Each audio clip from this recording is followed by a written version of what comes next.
it's time for us to get into our personality conversation. But before we do that, let me just read a few more messages that have come through from the conversation we had earlier. Good morning, my lovely people. I'm Abdul Hafiz from Wale Wale. Well, Wale Wale is blazing at this point in time with all the new developments that are happening over there. The place I would like to visit is the Afajato Mountain. Okay, I think that's definitely on my bucket list. I need to do that. Good morning, my name is Edward Lankwe. I would love to visit Nzulezu for a night, and I just have to experience sleeping on a river.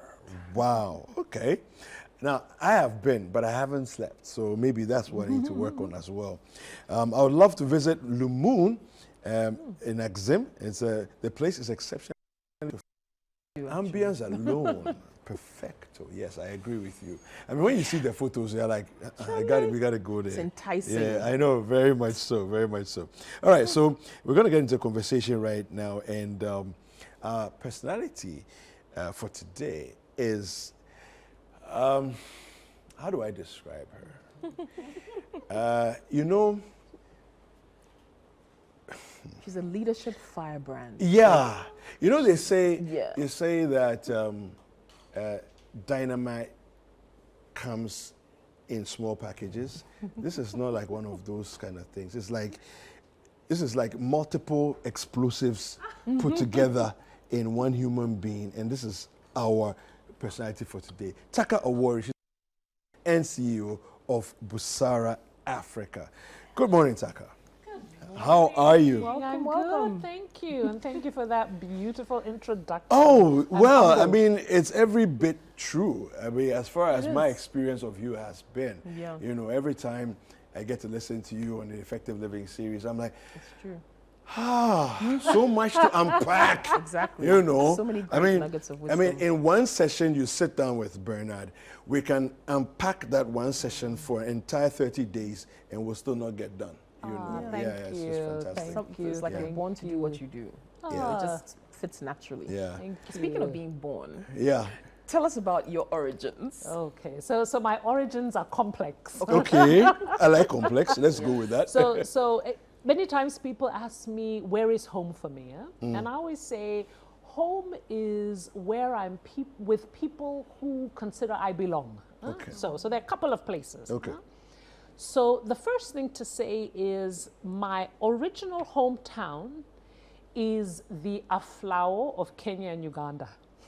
Oi, Ginger? No, Busia. Busia. So it's the border That's of very Kenya and interesting. Uganda. That's where my dad is originally from. Okay. So that means I have a Ugandan passport. My father is Ugandan. Okay. But most of my family is Kenyan. So people know the last name Awori is a Kenyan last name. Yes. So both countries are very much home to me. Okay. The other Do you speak any Ndio, Ugandan? yes. You do? No, I speak Swahili. Swahili. Okay. Swahili. Oh. Swahili, yes. Okay. So that's on my dad's side. Huh? All right, so you're definitely East African. Yes. Okay. But not totally. So my mother is from Liberia. Whoa! This is interesting. Whoa! So Liberia is equally home for me. Close to Liberian families. Spent quite a bit of time in Liberia. Okay. And then my final home is Ghana. Nice. I've lived here longer than I've lived anywhere in my life. It's coming on to 19 years. But more importantly, my children are Ghanaian. Wow. So it's where I have most of my closest friends, my businesses here, all my properties here, everything is here. So all those 4 countries are home. So what I'm really looking for is an AU passport. Okay, well, that would make sense. We all need one of those. So that is the short answer to your question. Okay. Where am I from? I just like to say Africa. Lovely. Okay, so how much time did you spend in each place? So talk to us. So you were born in... I was born in Uganda. Uganda. I was born in Uganda and had to leave. We ran away into exile when Idi Amin came in. Oh. My dad was doing what we're doing here. He was in media. So when Idi Amin came in, he was running what was called the Uganda Broadcasting Corporation, the equivalent of GTV. So because of being involved in media, he was threatened with his life. So we ran into exile and moved to Kenya. Okay. Yeah. So Lived in Kenya for about 5 years. Okay. Yeah, so that's really where I started kindergarten. Who was president at the time in Kenya? Jomo Kenyatta. Okay. It was Jomo Kenyatta, yeah. And you know what was interesting, and so many times I really understand what it means to be an outsider. Because when we first came in, at that time there were lots of Ugandan refugees coming in, and there was a concern that, you know, now these refugees are coming in. So my parents actually told us, don't worry, you're Kenyan. And because we had Kenyan family, yes. So I grew up believing I was Kenyan, did primary school for a little while in Kenya. And then my mom, who was in international development, got a job in the UK. So I finished high school in the UK. Okay. Yeah, so that's another yes, another movement. journey. Yes, Okay. another stop in the journey. So that's where we were for 4 years. Okay. And by then things were changing in Uganda. So my father then moved to really work on things in Uganda. And this is while Idi Amin was coming out. So we moved back to Uganda for literally I was there for a year and a half. What my parents had always believed was that if we grew up completely abroad, we would never have strong roots in Uganda. And they believed in Africa, one of the places you develop very strong roots is boarding school. So in Uganda, we have similar boarding schools like Abri Girls, all those kinds of schools. So I was put into a school very similar to that, a boarding school very similar to that, all girls schools where I really developed roots and friendships that lasted me. I was 14 at the time until today. Okay. Yeah? Which country? Uganda. Uganda. Yeah, so in Uganda. So Okay. a school called Gayaza High School. Yeah. Okay. Did that for a year and a half, and then my dad was moved to the embassy in Washington. Okay. So I finished high school in the US. Look at this. See another. Another jump. Yeah. Oh, okay. By the way, you said at 14 you were in Uganda Yes. in boarding school. Olotia. Jendi Sebo, Jevaleko. Olotia. Wow. So where did you learn that?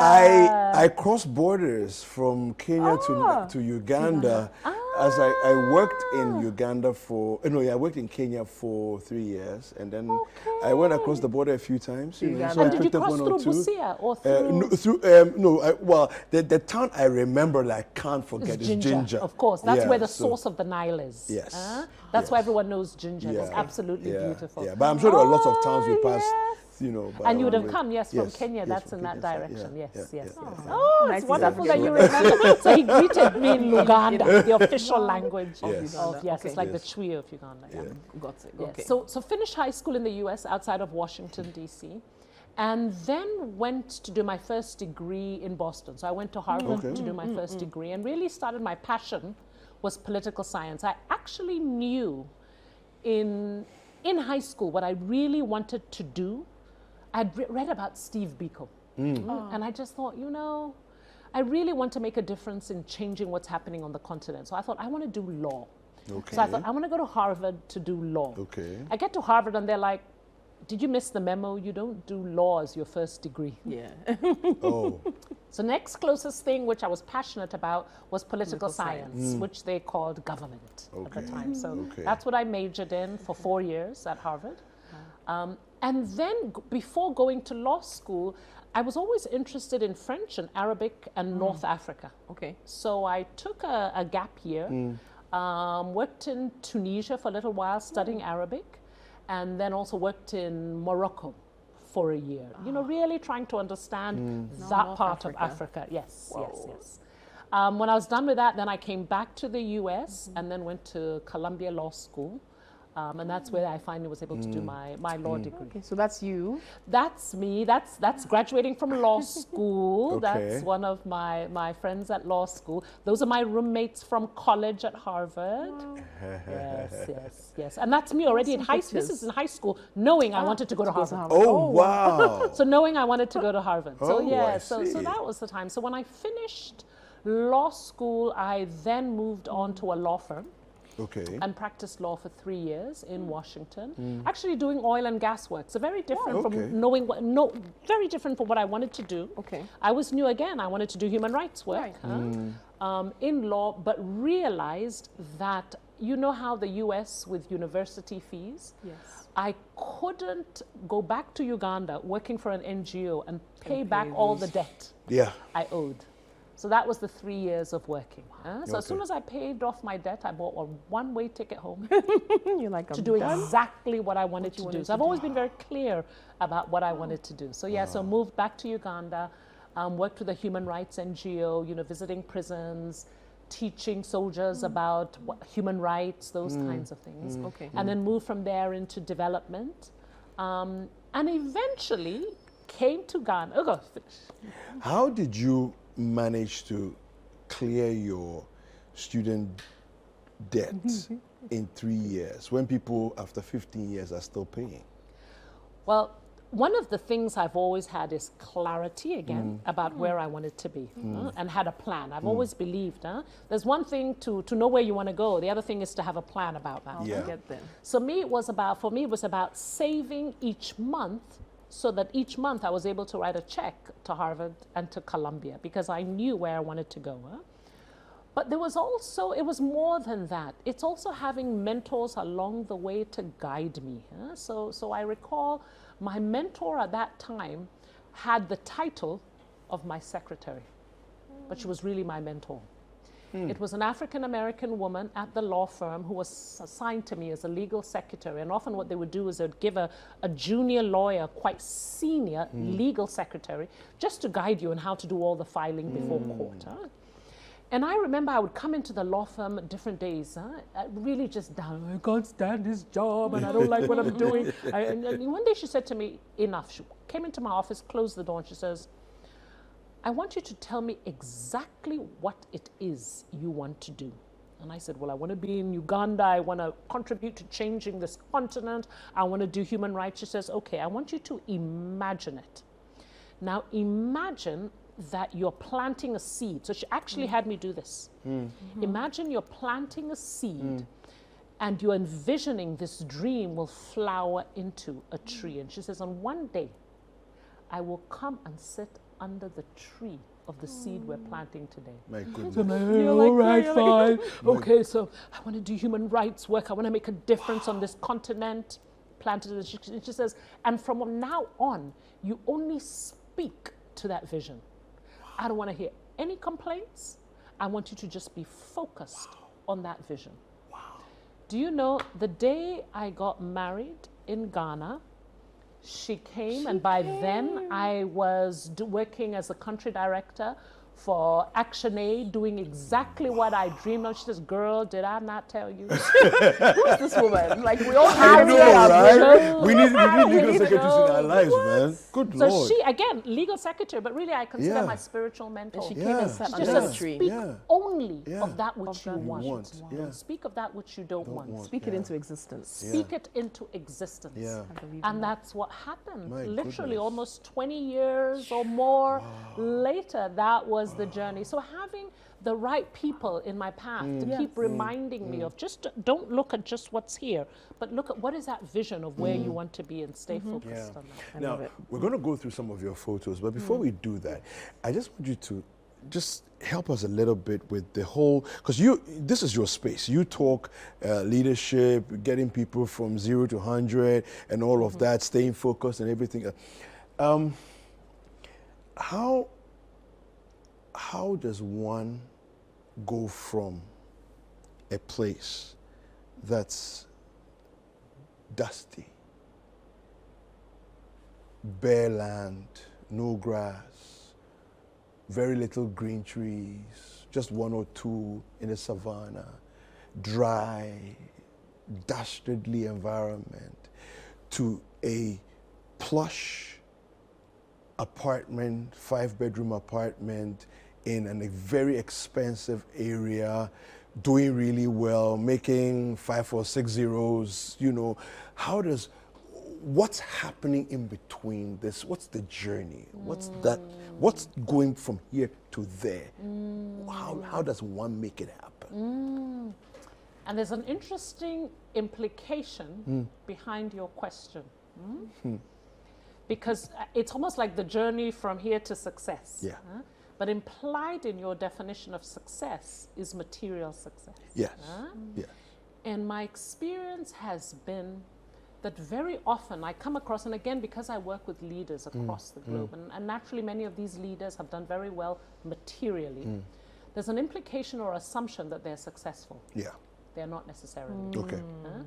So for me, the journey is not necessarily from material poverty to material abundance. Okay. The journey is from emotional and spiritual poverty Okay. to emotional and spiritual spiritual and abundance. material abundance. Okay. And too often I find what people have done, and I've been blessed with parents who have really clarified or supported me to define what success means for me. And that success hasn't necessarily been the 5-bedroom apartment in an expensive area, because I could have stayed at the law firm, probably earning, I have friends who are still there as partners, earning 10 times what I'm earning today. Okay. But that would not have been my definition of success. Because you will not be fulfilled for the things you want to do. So I had to, very early in my life, define what does success mean for me. So yes, indeed, it included some level of financial independence. So I'm able to do the things I need to do and live a life of dignity. That's definitely there. Huh? But for me also, it included definitely the ability to have an impact on this continent. Fantastic. Yeah? And because that's my definition of success, then I'm able to make choices about how I get there. So to your question then, I think from wherever anybody is now, whether it is dusty savannah or whatever it is, it's making that intentional choice to say, what does success look like for me, not just what society defines it as.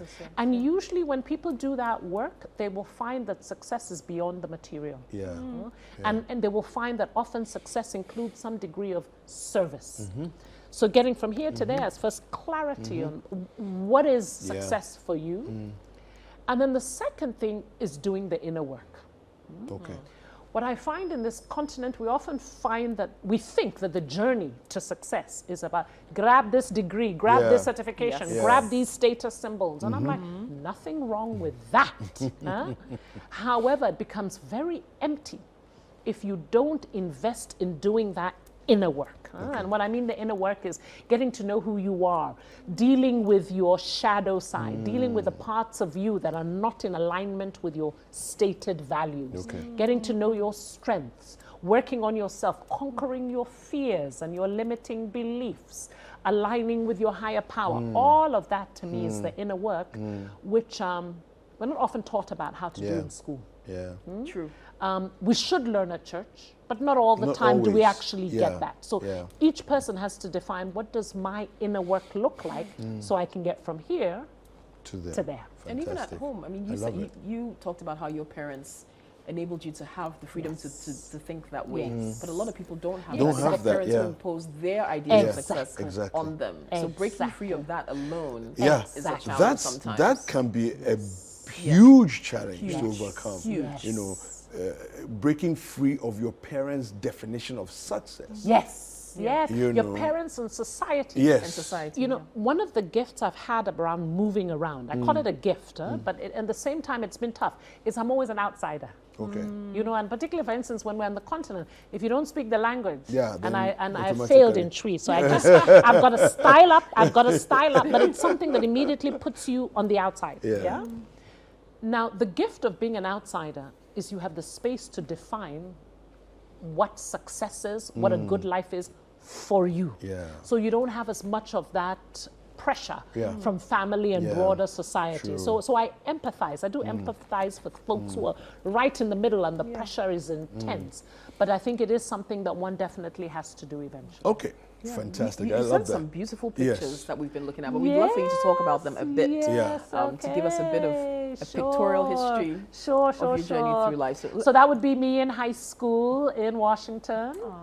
Those are me and my kids. So I have to speak about my two bosses, the two very important people in my life. Are my son Sama and my daughter Yamisi. 14 and 13. Yes. Oh, beautiful. That's my mother. My mother has really been the guiding light in my life. She's been a representation of a strong African woman in terms of career-wise, but also giving to her children. And that's my late dad, who died year before last. Oh, yes. okay. Yes, but his spirit continues to guide me in everything that I do. Yeah. So he was a politician in Parliament for years and also stood for elections. That's my amazing team at Busara Africa. Robert is with you. Yes, okay. Robert is with me. Priscilla is there. Lydia is there. Robert is a really good friend. Yes. He's our technical lead at Busara Africa. Okay. So couldn't manage without this team. Yeah. Really, Busara Africa is about this amazing team. Lovely. Indeed. Yeah, this is good to see. Yes. I love Definitely. it. Let's see what other photos are coming up there. Yeah. So yes, we're here with Taaka Awori, and we're discovering some fascinating details about her life. So if you're someone who has watched her on like Effective Living series or any other programs we've had, then I'm sure you're very intrigued about what you've learned about her today. Fascinating life. Yes. Are you going to ask about this one? We certainly should present it to Leadership in Africa Redefined, The Untold Story. So, Taaka, this is your book. Yes. Put it here for people to see. Okay, now on the back, I'll just take some excerpts of what we have here. It says the story on leadership in Africa is not a good one. I'll say that again. It's a story in which the key actors are often corrupt, authoritarian politicians. And yet this is only one side of the story.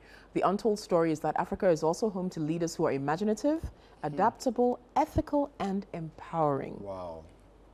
These are leaders who are transforming the spaces they serve on this continent. Wow. They are redefining leadership in Africa. I love it. Thank you. I love it. If that's I brought it to present to you all. Wow. Okay. Thank you. Thank you very much. Thank you so No, much. but it's an amazing, what you've just read at the back there just triggers a certain questions in my mind about the spaces in which we find ourselves. Leaders, yes, they are corrupt leaders. Yes, they are unethical leaders. Yes, there are all kinds of the negatives that we have, but there are also the positives, right? What will it take for this continent to begin to flourish and blossom like some of the other ones that we see seem to be working well? And which ones are you saying seem to be working well? I see lots of other dysfunctional regions. Because everybody has varying levels of dysfunction. Sure. But your point is well taken on the question. So one thing I think it will take is leadership. I think, and this is why I work on leadership. When I was running ActionAid, one of the things that really dropped, and this is what started my passion around leadership, is I could start to see that the determinant of whether an organization was thriving, whether a community was thriving, whether a family was thriving, whether a nation was thriving, was leadership. It just seemed like that was just one of the keys, maybe not the only key, clearly one of the critical keys to unlocking a potential of any particular group of people. So to answer your question, I do think for Africa really to move from where it is to realize its full potential, this has to be a story about leadership. And one of the things about leadership, and this is why I wrote the book, is currently we're defining our leadership by the worst of us. Oh, wow. Not the best of us. Wow. And when you define yourself by the worst of us, you don't aim for high. No. You're like, well, this is not something we do well. Look around me, so why should I try? And notice other people don't do the same thing. No, they don't. They will celebrate. Americans will be celebrating the best of their leaders. Of course. And their worst, they will say, are exceptions. Yes. So that means they aspire to something greater. So that's what we need to start doing. Because at least I was finding in my experience, the leaders I was working with were really exemplary. And I thought their stories need to be told a lot more so that the young ones that are coming up, the existing ones that are, can also look and can also say, because the other excuse is like, well, that's the system there, they allow them. And I'm like, no, actually, there are examples of people right here in very complex, difficult situations who are being amazing leaders. So the book was really saying, let's change the narrative of leadership in Africa. Let's learn from the best of us? What are the very concrete, practical tools so that we can start to aspire to greater in terms of our leadership? I love it. I've been inspired already. I mean, you've done what you do best. Yeah, exactly. You know, even in this interview setting. Thank you so much, Taaka, for joining us this morning. Me. And again, where can people find your book? So there are 5 places. So number 1, you can find it on Amazon. Great. And then if you're here in Ghana, you can find it at Airport Shell. You can find it at Vidya, which is in Laboni and Osu. Find it at Blue Night, which they're at Melcom, but they're also in the Kumasi airport. And you can find it at Book Nook, which is an online, online. Call them up and then they will deliver it. There it is. Leadership in Africa Redefined. Untold Stories by Taaka Awori. Thank you. Thank you so much again for joining us. Thank you for having me. For giving us Friday inspiration. Thank you.